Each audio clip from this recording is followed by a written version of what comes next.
ka-module! Andito po ulit si Teacher Carla para magbigay sa inyo ng magagandang tips at makapagsagot ng inyong mga module. Huwag pong kalimutan, pindutin ang like button. Ganon din po naman ang share para po mas marami tayong matulungang mga kabataan. Huwag po nating kalimutan kung gusto nyo pong makareceive ng notification na may bago tayong video. Huwag pong kalimutan i-hit ang bell button. Ang susunod nating lesson ay tungkol sa visualizing, addition, and subtraction of decimals. So kung hindi pa natin napapanood yung visualizing decimals, meron tayong link doon sa description box. So ngayon, meron tayong unang given. Ito ang 1 plus 3 tenths. Okay. So, ano nga daw bang sagot nun? Tingnan natin at i-visualize kung paano natin illustrate ang ating decimals. So, para doon sa ating whole number, okay, so meron tayo, kung natatandaan nyo, isang buo. So, ito yung isang buo.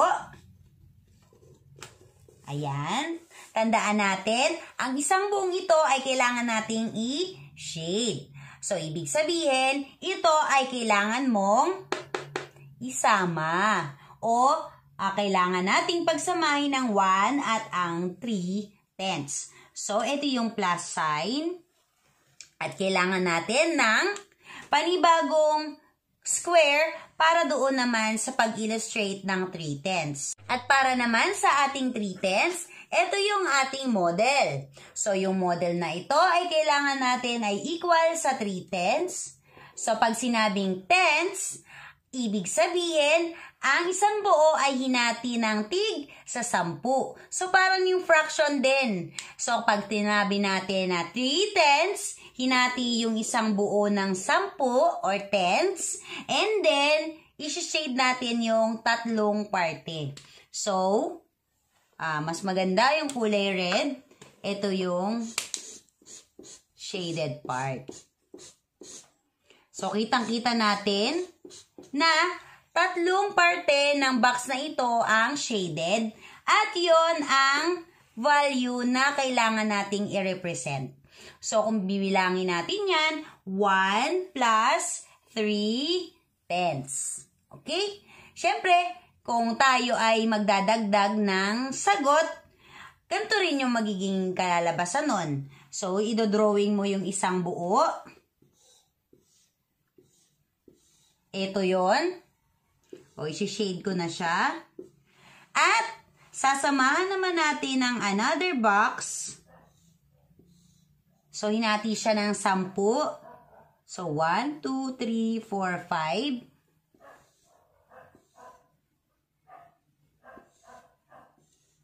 Ayan.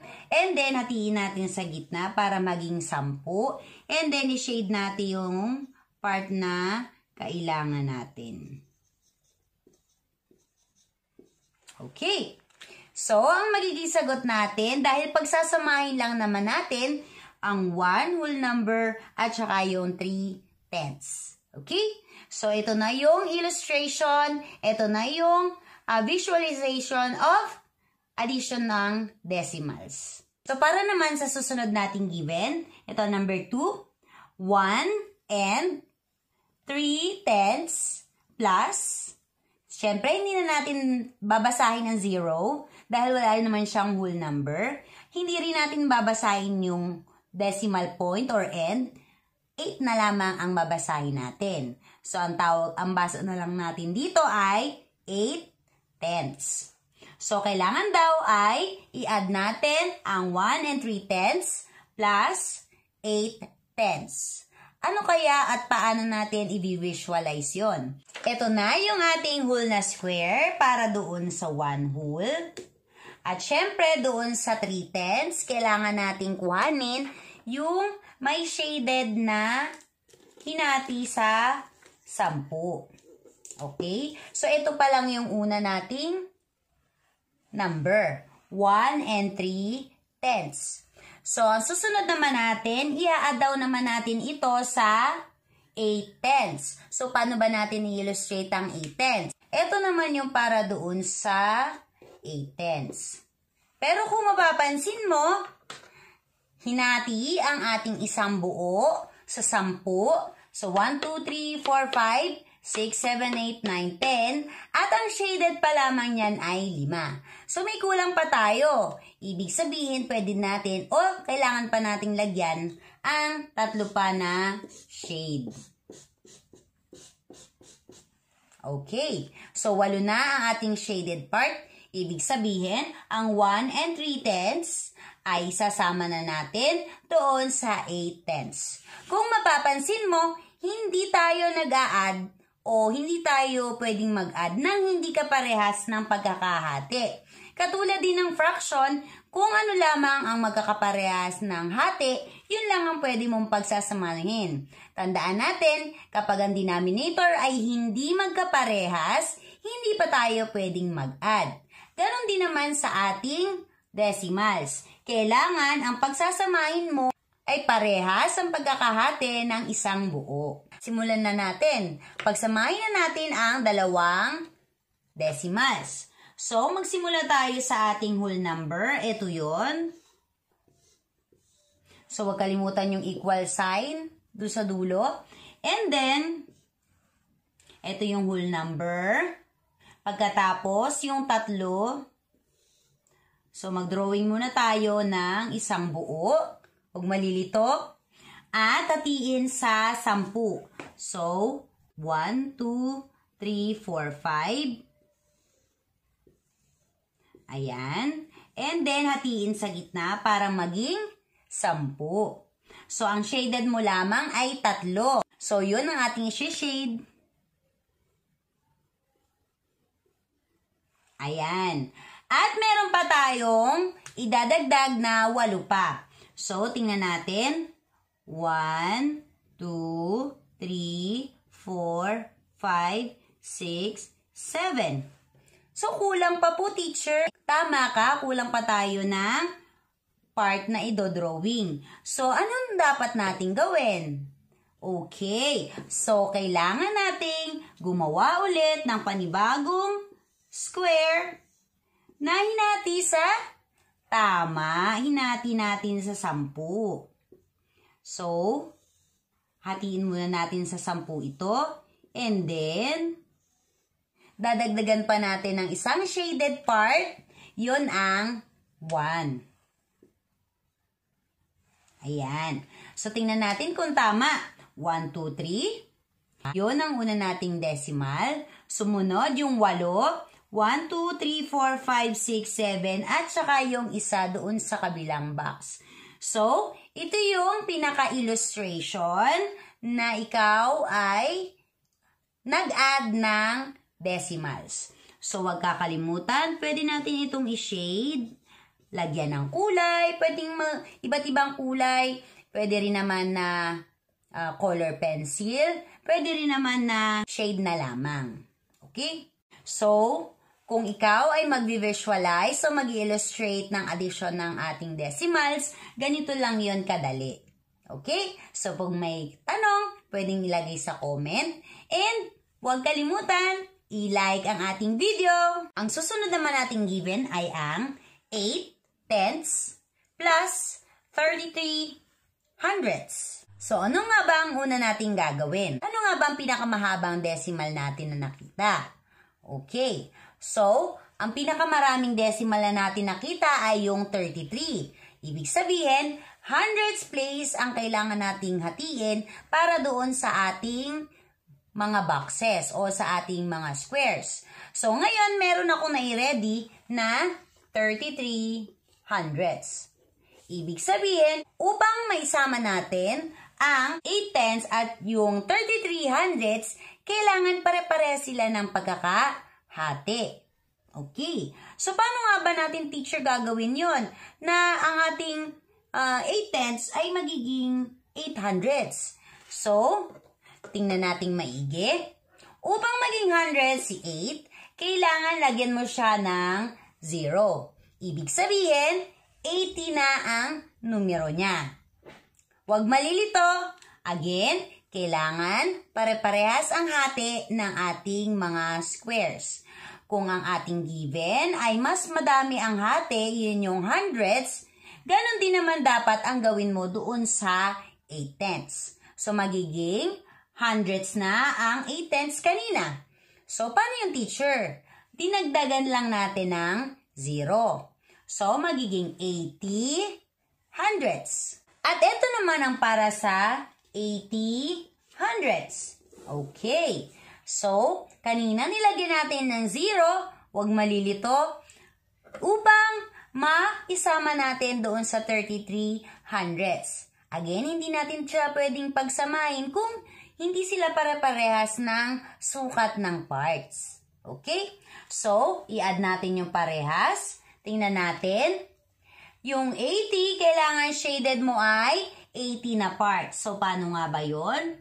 So, bumilang tayo ng 8. 1, 2, 3, 4, 5, 6, 7, 8. Ibig sabihin, lahat ng yon ay shaded part. Dahil ang bawat linya ay tig sa 10. Ayan, hanggang doon sa dulo. Kung inisa-isa natin yan, ibig sabihin, 10, 20, 30, 40, 50, 60, 70, 80. So, 80 ang ating shaded part. Meron kang dalawang hindi shaded part o yung 20 dito. So, paano nga po ba yung teacher? Pagsasamahin na natin ang 80 hundredths at ang 33 hundredths. So, ganun din naman ang iyong pag-a-add ng ating decimals. So, kailangan parehas sila ng value or ng place value upang mai-add mo ang bawat digit. Pag hindi sila parehas, ibig sabihin hindi sila ang pagsasamahin mo. Nagkakaintindihan ba mga bata? So, upang masagutan natin ang ating given, ito yung 80 hundredths. Ito naman yung 33 hundredths. So, pagsasamahin na natin siya. Paano nga po ba yung teacher? So, ang 20 ay ilagay natin doon sa kabila. Ito na yon. Yan. So, ibig sabihin, meron ka pang 13. Eh, si teacher, paano po natin gagawin yon? Madali lang yon. Kailangan mo ng another pang square box. Yan. Na paglalagyan mo naman nung 13 na natira. So, ito yung sa 10 at ito naman yung para doon sa 3. Yan.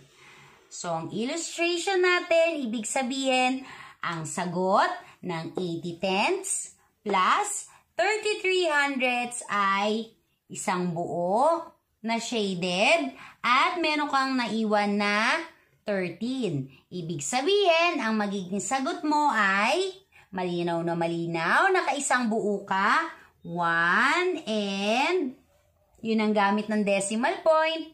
At itong nasa kabila ay ang 13 hundredths. 100 ang pagkakahati ng isang box na ito or ng ating square.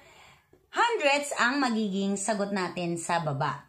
So, 1 and 13 hundredths ang sagot sa ating given. Okay? So, I hope ay natutunan natin ang ating addition of decimals.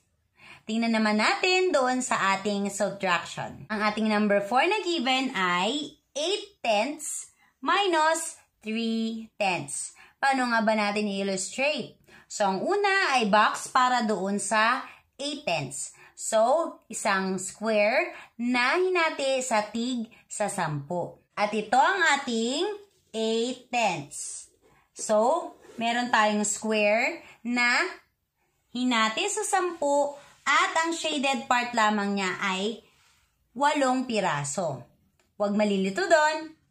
Sunod naman, kailangan mo daw yung bawasan ng 3 tenths. So, paano nga ba natin gagawin? Meron naman tayong another box or square na hinati sa 10 dahil ang place value ni 3 ay tenths. Pagkatapos, ang shaded part natin ay 3 lamang. Okay, so paano nga ba natin yon babawasin doon sa 8? Okay. So, sabi doon, ang tatlo daw na ito ay kailangan mong bawasin doon sa 8/10 or galing sa 8/10. So, ibig sabihin, yung tatlo dito ay kailangan mong bawasin doon sa kabila. So, ito yon na binawas mo sa 8/10. Sa palagay mo, ano ang magiging sagot? Okay, so yun yung mga natira dito sa baba. Kailangan mo lang ng another box. Huwag kalimutan, kailangan nating i-illustrate. Okay, so 1, 2, 3, 4, 5. Yan. Hatiin sa gitna. At ang magiging sagot mo ay yung shaded part na lamang na matitira doon sa baba. So, yun ang 5/10. So, again, 8/10 minus 3/10 ay equal sa 5/10. Walang malilito doon. Ang susunod naman nating given sa subtraction ay ang number 5, 4/10 minus 33/100. Paano nga ba natin i-illustrate yon? Una, kailangan natin ng square or square box para doon sa 4/10. So, ito yon. So, ito yung 4/10. So, kailangan i-shade natin yung part na 4. Dahil 10 siya na i-divide, kailangan ang shaded part niya ay 4. So, 1, 2, 3, at 4. Okay? Huwag malilito. Sunod naman ay ang 33/100. So, may nai-ready na akong 33/100 para sa atin. So, ito yung nai-ready nating 33/100 para sa atin ngayon. So, kailangan daw natin yung bawasin galing doon sa 4/10. So, kung mapapansin mo, mas malaki yung pagkakahati doon sa 4/10 kaysa doon sa 33/100. Dahil nga magkaiba sila ng place value. So, ibig sabihin, ang mas marami nating numbers or decimal places ay yung 33 na 100 siya. Ibig sabihin, yung 4 na tenths lamang ay kailangan din natin siyang gawing hundreds. So, paano nga ba natin gagawin yon? Tama, lagyan natin siya ng 0 para mas maging parehas na ang kanilang place value. So, paano mo naman gagawin yon sa iyong illustration? Kung ito yung illustration natin, kailangan nating hatiin yung 4/10 ng tigi 100 para maging 40/100 na siya. So,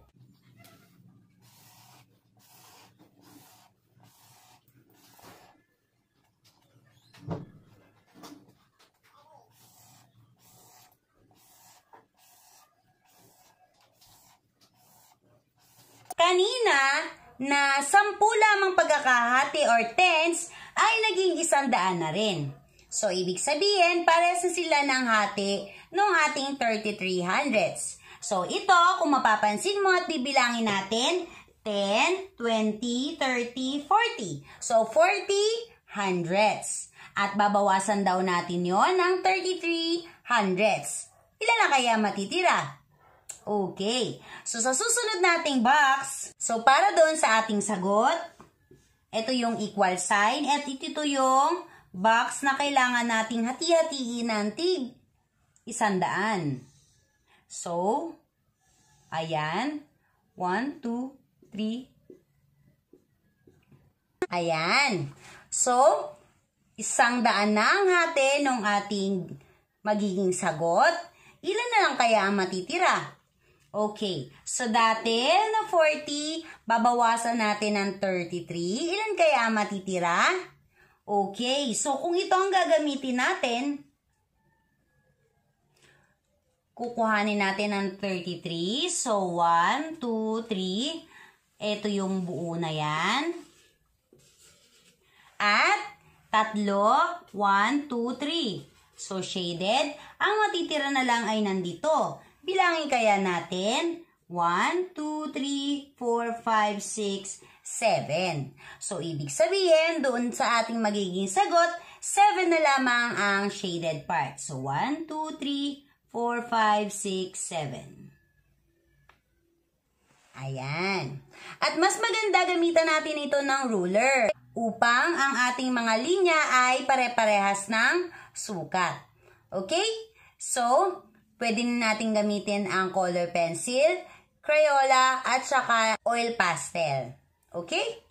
Naway marami tayong natutunan sa ating visualizing of addition and subtraction of decimals. Huwag kalimutan na mag-like, mag-share para mas marami tayong matulungan. At don't forget to hit on the bell button kapag nakasubscribe na upang ma-receive natin lahat ng ating videos na i-upload. So again, this is Teacher Carla saying, pagmatyaga, ano nga ba yun? Tama! Mayroong nilaga. And see you on my next video. Bye-bye!